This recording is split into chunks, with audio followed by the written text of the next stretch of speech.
Por que será que é tão fácil adquirir hábitos ruins? E, ao mesmo tempo, que criar e manter hábitos saudáveis parece ser cada vez mais impossível. Pensa bem, você não bebeu a sua primeira cerveja quando você estava sozinho no quarto escuro. Provavelmente foi num ambiente social, você estava com amigos, tinha música, você estava com a sua família, e alguém te deu uma cerveja, você bebeu, e o seu cérebro marcou essa lembrança como algo positivo, algo que ele quer ter de novo. E se você já fumou alguma vez na sua vida, provavelmente é a mesma coisa. Você não estava sozinho quando você fumou pela primeira vez. Você estava também num ambiente social, às vezes no intervalo do colégio, alguém te passou, você pegou, tragou, tossiu, todo mundo riu, e o seu cérebro associou uma lembrança positiva, algo que ele também quer revivenciar. Agora corta para a última vez que você tentou criar um hábito saudável sozinho. Você acordou, estava frio, você não queria levantar da cama, foi na força do ódio, como muita gente fala hoje em dia. Você saiu, você foi treinar, se esforçou, voltou e não teve nenhum reforço social positivo. Não tinha ninguém ali para dar um tapinha nas costas, para te apoiar, falar uma palavra de motivação.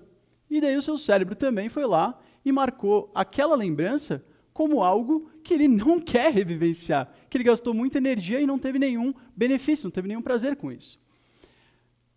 Nos próximos minutos, gente, eu quero mostrar para vocês que talvez a forma com que a gente foi ensinado a cuidar da nossa própria saúde foi a mais difícil possível. Que talvez essa história de força de vontade, disciplina, ela não é a melhor resposta quando a gente está falando de criar hábitos saudáveis. E que talvez essa força de vontade que você está desesperadamente buscando dentro de você, na verdade, ela está sentada do seu lado. Olha, eu sei, dá para terceirizar muita coisa da nossa vida. Você pode pagar uma pessoa para limpar sua casa, fazer seu imposto de renda, passear com seu cachorro, mas tem uma coisa que a gente não consegue terceirizar na nossa vida, que é a nossa saúde. Ninguém vai perder aqueles 2 quilos para você. Ninguém vai parar de comer churros e torresmo para você. Não vai, eu juro. Mas a minha sugestão aqui é que eu sei que a gente tem que ter uma iniciativa individual. Só que, ao mesmo tempo, a gente não precisa fazer essa jornada inteira sozinho. A gente não evoluiu porque era mais forte ou mais rápido que as outras espécies. Na verdade, a gente evoluiu porque a gente sabe trabalhar junto. O nosso cérebro foi moldado pela convivência. E a parte dele que mais cresceu na evolução humana foi o córtex pré-frontal, que basicamente ele é responsável por tomar decisão, por linguagem. E a gente, então, a gente não sobreviveu porque a gente é melhor ou mais forte. Aliás, a gente era o mais fraco. A gente não era o mais rápido. A gente só sobreviveu porque a gente se reúne na fogueira, conta histórias, divide comida, divide experiências, e não foi indo caçar sozinho que a gente conseguiu evoluir como espécie. Foi indo em bando. A Organização Mundial da Saúde mostrou, no último relatório dela, que 74% das mortes no mundo hoje são causadas por doenças crônicas não transmissíveis. Ou seja, a gente não está mais morrendo por causa de vírus e bactéria e por causa de guerra mais. A gente está morrendo por causa dos nossos comportamentos, coisas que a gente controla, as nossas ações estão matando a gente. Hoje no Brasil, 7 a cada 10 pessoas morrem por causa de doenças que poderiam ser evitadas com intervenções em estilo de vida. Não é falta de médico, não é excesso de estresse, é sedentarismo, é má alimentação. E sabe o que é mais doido de tudo isso? É que todo mundo sabe o que precisa fazer. Todo mundo sabe que você precisa se exercitar, que você precisa comer direito, que você precisa dormir melhor, que você precisa evitar álcool. Não é falta de conhecimento. A gente só não está dando valor para isso. E o nosso cérebro não está dando valor. Porque não está gerando conexão. E criar um hábito, hoje em dia, no mundo que a gente vive hoje, parece uma missão impossível.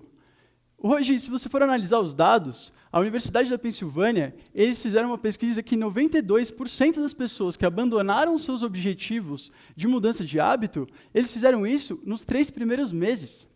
Além disso, 73% de pessoas que participam de programas individuais de emagrecimento, 73% dessas pessoas desistem antes dos 6 meses.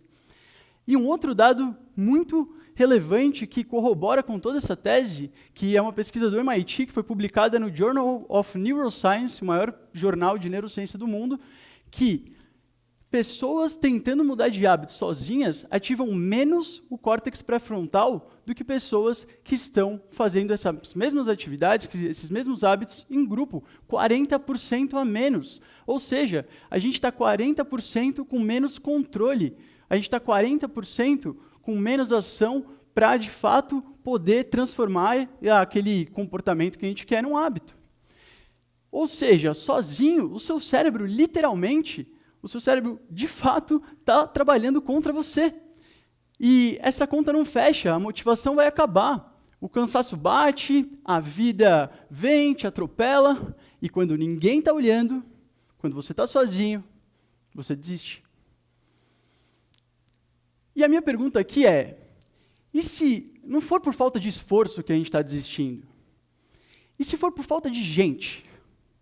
E se for por falta de gente para, quando seu corpo não está funcionando direito, te puxar? Uma pessoa para te lembrar da motivação no dia que você não tem motivação? Nos dias bons e ruins, aliás, existem muitos mais dias ruins do que dias bons. Vamos lembrar disso. Talvez o que você precise para mudar não seja algo que está dentro de você, seja algo que esteja ao seu redor. Por mais de 12 anos, eu fui o cara do agora vai. Pô, eu vou sozinho, eu consigo.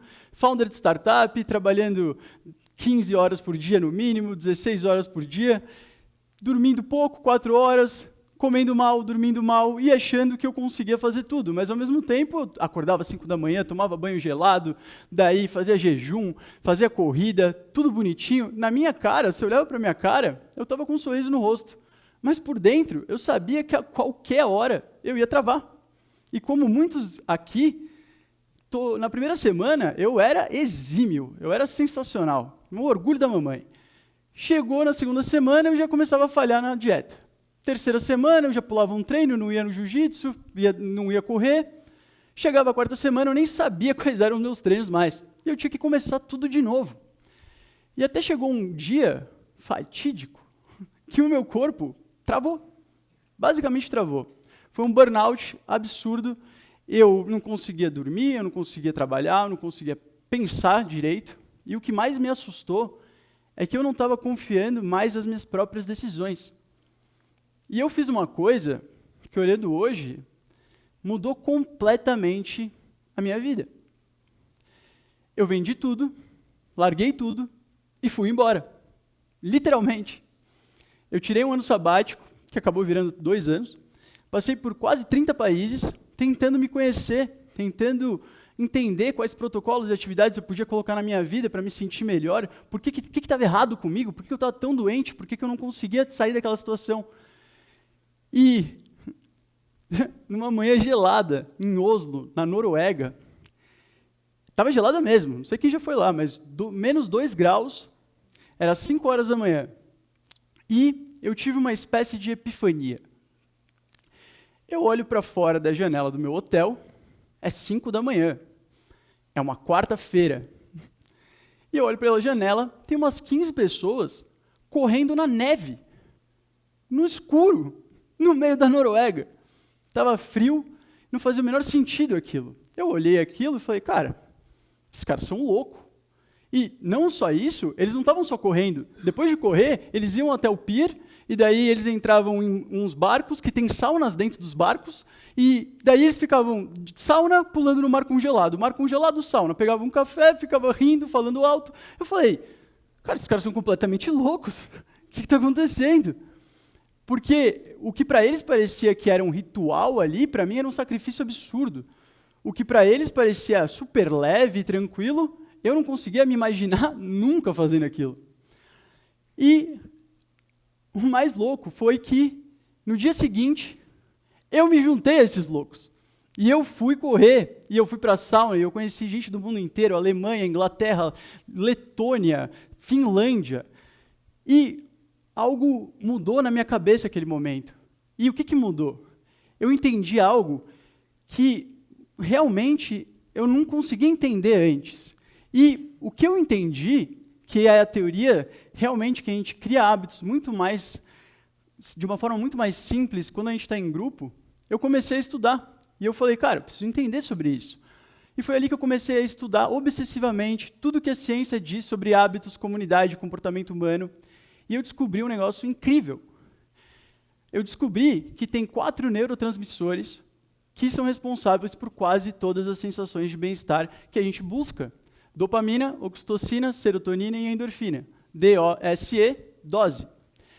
Dopamina é o start, é a motivação, é o que te motiva para fazer alguma coisa. A oxitocina é o abraço, é o tamo junto, é a relação entre as pessoas. Serotonina é o orgulho, é a sensação de progresso. E a endorfina é o alívio, é a energia. Eu falei, caramba, eu comecei a ler sobre esses neurotransmissores, sobre esses hormônios, e todo mundo se referia nas bibliografias que eu estava lendo, são os 4 cavaleiros do bem-estar, os hormônios da felicidade. E eu fui mais a fundo e, segura essa, eu descobri que esses 4 neurotransmissores, que eu estava estudando incessantemente, eles são muito mais liberados quando a gente está em grupo. Stanford fez uma pesquisa e eles identificaram que pessoas que estavam fazendo as mesmas atividades, algumas estavam fazendo em grupo e outras estavam fazendo sozinho. As pessoas que estavam em grupo liberaram 30% mais dopamina do que as pessoas que estavam fazendo aquelas atividades sozinho. Além disso, uma pesquisa da Harvard, gigante, que acompanhou 12 mil pessoas durante 32 anos, identificou que se seu amigo próximo ele ganha peso, você tem 57% de chance também de ganhar peso. Que loucura! E para corroborar mais ainda com essa tese, a Universidade de Oxford identificou numa pesquisa que eu achei muito maluca, que se você ri em grupo, se você está rindo em grupo, você só está numa roda rindo com as pessoas, você tem 50% de chance a mais, você tem 50% a mais de endorfina produzida do que se você estiver rindo sozinha. Então, gente, isso não é papo de autoajuda, isso é anatomia, isso é neurociência, evolução humana. E para explodir mais ainda a minha cabeça, eu estava estudando e eu me deparei com o grupo e com o case dos Alcoólicos Anônimos. Um grupo de 89 anos, que foi fundado nos Estados Unidos, está em mais de 180 países, 2 milhões de usuários ativos hoje, sem aplicativo, sem tecnologia, sem dinheiro, só com 4 pilares muito claros e muito simples. Exemplos, comunidade, processos e rewards. Exemplos, pessoas que já passaram pelo que você está passando e podem te guiar na caminhada. Comunidade, que tem rituais, tem jargões, tem sistema de crenças, onde você se vê lá dentro. Além disso, tem um processo claro, que são os 12 passos do AA, muito famosos, tem um caminho claro para você parar de beber. E, além disso, tem os rewards. Cada step, cada passo que você passa do AA, você ganha uma moedinha e ele é celebrado, o grupo inteiro celebra que você está largando o álcool. Então, isso, quando eu comecei a estudar e comecei a ver que eles, além de tudo, além de todos esses dados de milhões de usuários, eles têm 60% a mais de retenção de pessoas que realmente mantêm a sobriedade do que tratamentos individuais. Aí eu pensei, se esse modelo funciona para você parar de beber, por que não funciona também para qualquer mudança comportamental?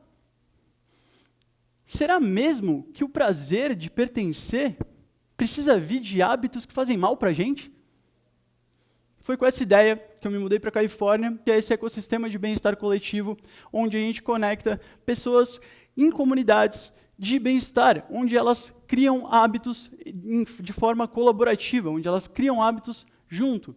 Hoje a gente já tem mais de 100 mil downloads da nossa plataforma. Eu sou muito feliz em dizer que a gente já ajudou a criação de mais de 1 milhão de hábitos dentro das nossas comunidades hoje. Mais de 500 comunidades de bem-estar, que vão desde nutrição, atividade física, triatlon, meditação, saúde mental. Tudo que veio acontecendo nesses últimos anos me fez entender uma coisa muito clara que eu aplico na minha vida. E eu realmente tive muito resultado na minha vida aplicando isso. Porque, para mim, sempre foi força de vontade. Eu sou disciplinado, sou empreendedor, eu consigo fazer tudo sozinho, não preciso de ninguém. Mas, na verdade, eu estava errado. Eu estava muito errado. Eu realmente acredito hoje que a gente não precisa de mais força de vontade. A gente precisa de mais companhia. E sabe quem já entendeu isso? A geração Z. Eles estão lotando running clubs. Eles entenderam que saúde não se vive no modo avião. Eles entenderam que participar de comunidades é a melhor forma de você se manter saudável e você vê valor em se manter saudável. Enquanto millennials como eu, a gente gasta R$ 2.500 por ano em academia, que depois de 3 meses a gente para de ir, os Gen Z, a galera da geração Z, investe em experiências coletivas. E, gente, se vocês não quiserem lembrar de nada que eu falei hoje, mesmo, tenta lembrar só disso. Que a sua melhor versão só aparece quando você está cercado das pessoas certas. Que você não precisa ser uma pessoa diferente. Não é sobre se tornar alguém que você não é. É sobre se tornar quem você sempre quis ser. Então, calma. Você não está sozinho, nunca teve. Muito obrigado.